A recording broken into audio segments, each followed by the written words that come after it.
21세기 대한민국에서 친일의 정의가 과연 뭘까요?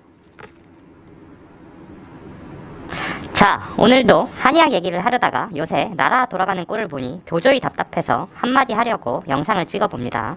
한의학에 대한 이야기도 물론 계속 다룰 테니 지켜봐 주시고요.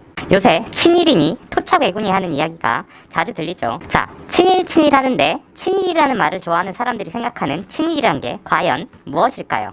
자, 저는 80년대생인데 제가 자랄 때는 친일파, 토착외구 이런 단어 지금처럼 많이 쓰이지 않았어요. 실제로 친일파가 있었던 일제시대에서 광복한 지 100년이 지난 지금 사실 종전의 친일파는 이미 다들 이 세상 사람이 아니죠.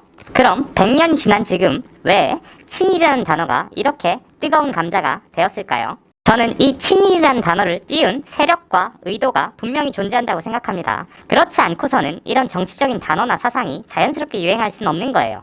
그러면 과연 누가 어떤 의도로 친일과 토착외구 몰이를 하고 있는 걸까요? 친일파, 토착외구란 단어는 현재 우리나라에서 좌파 세력이 우파 세력을 싸잡아서 친일파 프레임을 씌우고 있죠. 나경원 자유한국당 원내대표를 나베라고 부르고 자유한국당을 토착외구당이라고 부르며 마치 우리나라의 우파 세력은 친일파의 현신인 양 이야기를 해요. 하지만 사실 따져보면 선조가 친일파였던 사람은 좌우를 가리지 않고 존재했다는 걸 노무현 정권 때 열린우리당이 아주 여실히 증명을 해줬어요. 그때 사건을 요약하면 박근혜를 겨냥하고 만들었던 친일법에 오히려 당시 여당이었던 민주당의 전신인 열린우리당 의원들이 더 많이 걸려서 법 자체를 바꿔버린 사태가 발생한 거죠. 그러니까 선조가 친일파였던 사람은 좌우를 가리지 않고 존재했다는 거죠. 그러면 할아버지가 친일을 했다고 손자가 연좌제를 지는 게 정당한 걸까요? 저는 할아버지가 일찍 돌아가셔서 무슨 일을 하고 어떻게 사셨는지 솔직히 잘 모릅니다. 그런데 어느 날 할아버지가 친일을 했다는 게 밝혀지면 저는 그날부터 딱 죄인이 되는 건가요? 아버지가 살인을 했다고 해도 자식은 살인자가 아니라는 건 모두 동의하시나요? 그런데 100년도 더 된 친일파를 지금 분명히 밝힐 수도 없고 그 자손도 선조의 행적을 모르고 저처럼 살 수도 있는데 100년이 지나 강산이 10번 바뀐 지금 마녀 사냥을 다시 시작하자는 건가요? 도대체 무엇 때문에 무엇을 위해 이제 와서 토착외구 몰이를 하자는 걸까요? 이 친일 프레임이 유행하기 전에 그의 대척점에 있는 종북 프레임이 있었어요. 우파들이 좌파들을 싸잡아서 종북몰이 할 때가 있었죠. 저는 이 종북 프레임이 사실상 그 대척점에 있는 친일 프레임을 낳았다고 생각합니다. 우파들이 좌파들을 싸잡아서 프레임 안에 가둘 때 좌파들도 그에 대응할 수 있는 어떤 프로파간다가 필요했던 거죠. 정치란 건 명확한 팩트는 어떻든 간에 이런 프레임 싸움에서 밀리면 결국에 지는 거예요. 그런데 문제는 하나는 실존하는 프레임이고 하나는 실체가 없는 프레임인데 지금 실체가 없는 프레임이 더 잘 국민들에게 먹히고 있다는 게 문제죠. 자, 종북이라는 단어는 박근혜 정권 때 이석기 내라는 모 사건을 분수령으로 해서 그 전후로 자주 쓰이게 되었죠. 국회 내에 통합진보당이라는 정당이 있었는데 그 정당의 이석기라는 국회의원이 알고 보니 사실상 간첩이었죠. 그것도 국가보안법이 비교적 강하게 작동했던 박근혜 정권 때 말이에요. 국회 내에 실제로 고정간첩이 있었던 거죠. 그래서 종북이란 프레임은 적어도 실존하는 위협을 바탕으로 한 프레임입니다. 대한민국의 안보를 내부에서부터 위협하는 실제로 존재하는 위협을 바탕으로 한 프레임이죠. 모든 좌파가 종북은 아니지만 좌파 내에 종북이 있다는 건 적어도 거짓말은 아니에요. 고인 대신 황장엽 씨도 대한민국 내에 적어도 5만 명의 고정간첩이 활동하고 있고 핵심 권력층에도 분포하고 있다고 증언을 했어요. 그런데 이게 썰이 아니라 실제로 국회 내에 간첩에 가까운 사람이 있었다는 게 증명이 된 거죠. 그래서 종북은 적어도 존재하는 겁니다. 이 종북 세력들은 대한민국의 체제 전복과 북한으로의 공산통일이라는 명확한 목표가 있는 사람들이에요.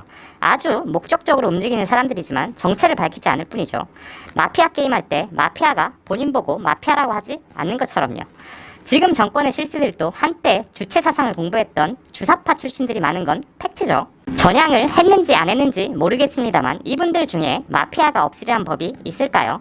만약에 있다면 우리나라는 어디로 어떻게 흘러가고 있는 걸까요? 그런데 재밌는 건 제가 아까 종북 프레임에 반일 프레임을 낳았다고 이야기를 했었는데 아니나 다를까 지금 정권을 잡고 있는 주사파 실세들도 친일 프레임 씌우기와 반일 감성을 자극하는 걸 아주 주구장창 하고 있죠.